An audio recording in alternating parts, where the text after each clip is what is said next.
I made a video earlier today talking about The Witcher 3 and what a disaster that's been for video games and for culture in general, because you still see a lot of old, 40-year-old men saying it was like the peak of video games, but in reality, it was mogged by Zelda, it was mogged by Mario, mogged by Splatoon, right? Mogged by Xenoblade Chronicles X. It wasn't even the best open world RPG that year. So, again, what we're seeing now is just kind of this fall from grace.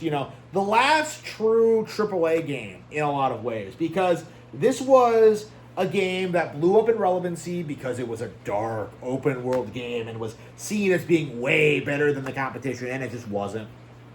The problem was that the normies didn't play the better games that were coming out on Nintendo consoles, and still haven't. And as a result of that, what you get is this weird culture of people who think the Witcher IP is way bigger than what it is. The books aren't good, the TV shows aren't good, the cartoons aren't good. The Witcher is complete slop.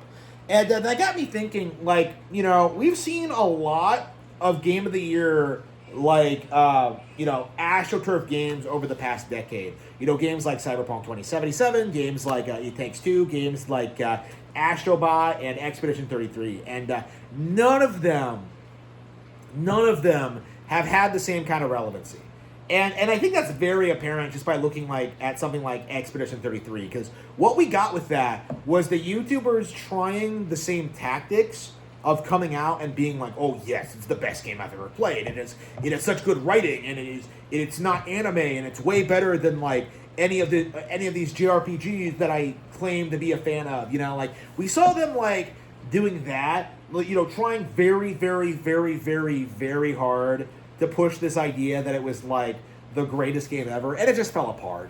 The problem with this was with Expedition 33 in particular and Astrobot, what we got were AstroTurf shield games that had very clear, superior alternatives on Nintendo consoles. Okay, you can't tell me with a straight face that Astrobot was better than Mario Odyssey. It just wasn't.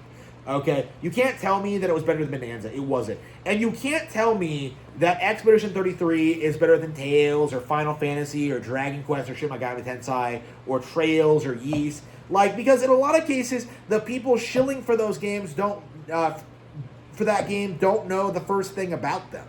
Okay? And that's becoming more and more obvious, is that when you look at the YouTuber shills and you see how they ignore Nintendo, ignore the superior games that come out, and endlessly glaze stuff like Horizon Zero Dawn or Starfield or Baldur's Gate or Alan Wake 2, eventually what you get is diminishing returns.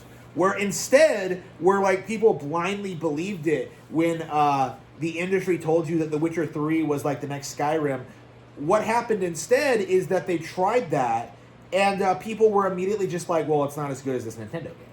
And that's the problem that we're seeing now.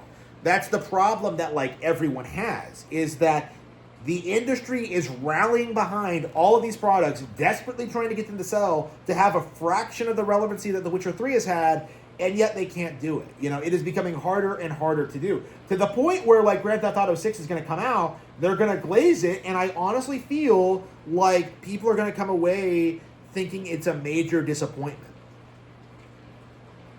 I think people are not prepared for the inevitability of Grand Theft Auto 6 not having the longevity of relevancy that they expect. Because for a lot of PlayStation owners, this is going to be the only game they buy. This is going to be the only game they play. And so they're going to get into it hoping to put thousands of hours into it, to pretend to be to own a sports car and to have your own house.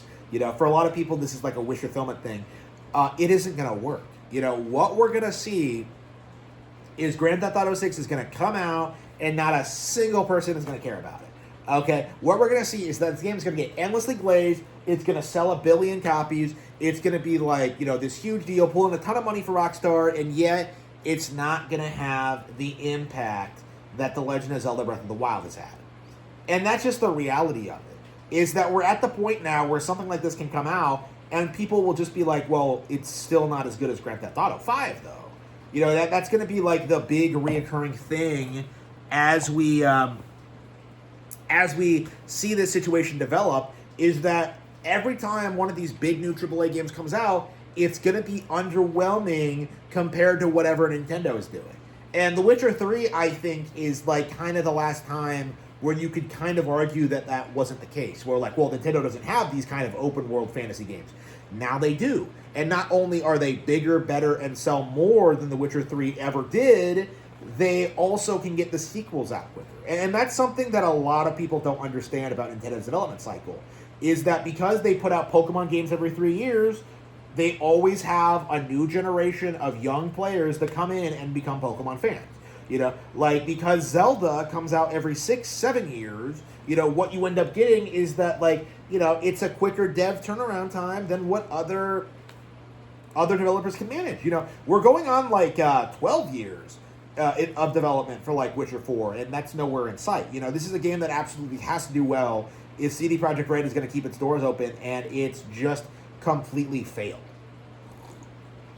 Like, before it's even gotten anywhere, it's been mired in controversy for, like, getting rid of Geralt as a protagonist and shilling Ciri and, like, going down this obviously woke direction. Like, do you really think this is going to be well-received or popular? Like, no. Like, by the time The Witcher 4 comes out, the aging audience is going to be bored of it and not really care. Like, you know, kind of, Witcher 3 will have been put on such a pedestal that, like, a follow-up will not be as well-received. Like, not among the old fans, and it won't bring in any new ones. And that's going to be the problem that we see with a lot of these AAA games, is that they're going to come out, they're going to be glazed, and if it goes over well, eventually those games will be seen, like, positively compared to the follow-ups that do come out. You know, because this is going to be the big problem, is that the third-party developers are not capable of consistently breaking all of their records and becoming the best thing ever, like, consistently. Like, what we're going to see is eventually they're going to flub it, and eventually you're going to see this massive disaster, and you're going to see, like, you know, players turn on them. And it's already happened with BioWare, with, you know, Rocksteady, with, like, dozens of these big, high-profile developers from, like, 15, 20 years ago. And now it's, we're beginning to see it happen to, like, the golden goose of the industry, CD Projekt Red, like the last stand of, I think, the traditional AAA, like, Western game dev, like, zeitgeist. You know, until, like, all of these developers just kneel to Nintendo, we're never going to see anything get better. Like, things are going to progressively get worse indefinitely until we take a stand and, like, make real demands from these people, which is, you know, put out games more quickly, you know, make the games better, don't nickel and dime people on microtransactions, right? And, you know, don't be overly feminized or, like, you know, push woke agendas. Like, again, until that starts getting through their thick heads, like, things are going to keep getting worse.